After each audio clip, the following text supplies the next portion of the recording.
Hello students, welcome back in BBVN online class. हम अपठित गद्यांश हमने पढ़ा था, आज उसका दोहरान करेंगे। अपठित गद्यांश एक और है यहाँ पे, देखिए, आओ पढ़कर जाने। पढ़े और समझे।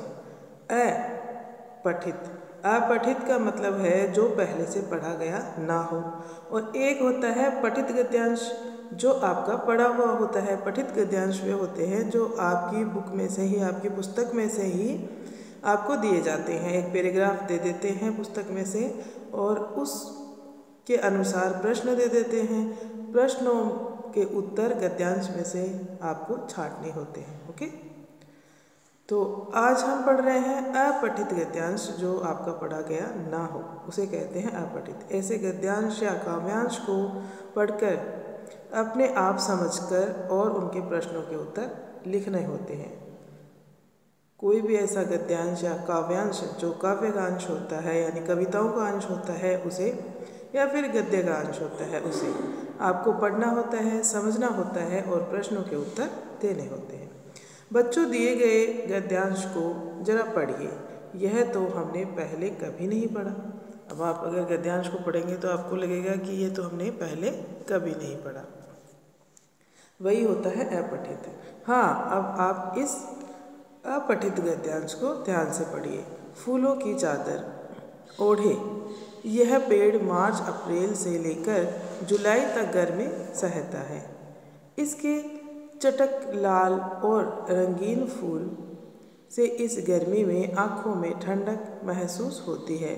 फूलों से सजा हुआ यह गुलमोहर का पेड़ छतरी नुमा शांत भाव से खड़ा रहता है। गुलमोहर का पेड़ है, उसके बारे में बात की गई है कि ये छतरी नुमा यानी छतरी की तरह बना हुआ है जो एकदम शांत भाव से खड़ा रहता है। तभी इसे प्राय सड़कों के किनारे, बाग बगीचों और पार्क में लगाया जाता है। आजकल आप देख रहे हो हमारे यहाँ पे लक्ष्मणगढ़ सीकर की तरफ भी सड़कों के किनारे बहुत से पेड़ लगे हुए रहते हैं, देखते हो ना। तो गुलमोहर के पेड़ को इसीलिए लगाया जाता है क्योंकि ये बहुत ही आंखों को ठंडक देने वाला और शांत भाव से खड़ा रहने वाला होता है। संस्कृत में इस पेड़ का नाम राज आभरण है, जिसका अर्थ है राजसी आभूषणों से सजा हुआ वृक्ष। राजसी जो राजा लोग पहनते थे उसे कहते हैं राजसी। आभूषण यानी होते हैं गहने। तो राजसी आभूषणों से सजा हुआ वृक्ष। ऐसा नहीं है कि इसने गहने पहन रखे हैं, लेकिन इसके जो फूल है, इसकी पत्तियां हैं, इसकी जो बनावट है वो इसी तरह की लगती है। ये उपमा दी गई है इस वृक्ष को। ओके, भारत के अलावा अन्य कई देशों में भी इसे लगाया जाता है। गुलमोहर के फूल मकरंद के अच्छे स्रोत हैं।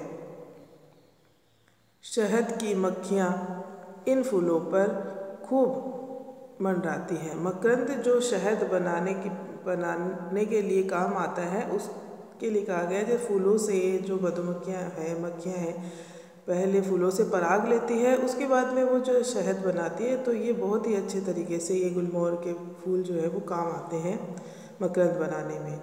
इसकी फलियाँ लंबी और हरे रंग की होती हैं। उनके अंदर के बीज भूरे रंग के होते हैं। जब हवा चलती है तो फलियों में बीज झुंझुने की तरह बजते हैं। जब फलियां सूख जाती है तब हवा चलती है तो फलियों के अंदर जो बीज है वो झुंझुने की तरह बजते हैं। जैसे हम एक खाली डिब्बे के अंदर कुछ पत्थर बारीक बारीक कंकड़ डालकर उसको हिलाते हैं तब आवाज़ आती है। और आपने झुंझुना देखा है, छोटे बच्चों को झुंझुना हिला के उनको रोते हुए हंसाया जाता है ना, वो वाला झुंझुना तो वैसी लगती है। हवा का झोंका चलता है तो पेड़ हिलता है, पेड़ के साथ वो फलियाँ हिलती है और उनमें से आवाज़ आती है। गुलमोहर की छाल और बीज का उपयोग बहुत सी दवाइयों में भी किया जाता है। ये हमने क्या पढ़ लिया, पूरा एक गद्यांश पढ़ लिया है। ओके स्टूडेंट्स, अब इस गद्यांश में से जो प्रश्न दिए हुए हैं वो देखते हैं हम। उनके उत्तर भी हमें क्या गद्यांश में से ही देने हैं और प्रश्न गद्यांश के अनुसार बनाए हुए हैं। इनके उत्तर प्रश्न देखते हैं हम। सबसे पहला प्रश्न है, गुलमोहर का पेड़ फूलों की चादर कब से कब तक ओढ़े रहता है? तो यहाँ गद्यांश में से हमने पढ़ा था कि मार्च अप्रैल से लेकर जुलाई तक फूलों की चादर ओढ़ा रहता है, यानी उसके ऊपर फूल बहुत ज़्यादा रहते हैं उस टाइम पे, मार्च अप्रैल से जुलाई तक।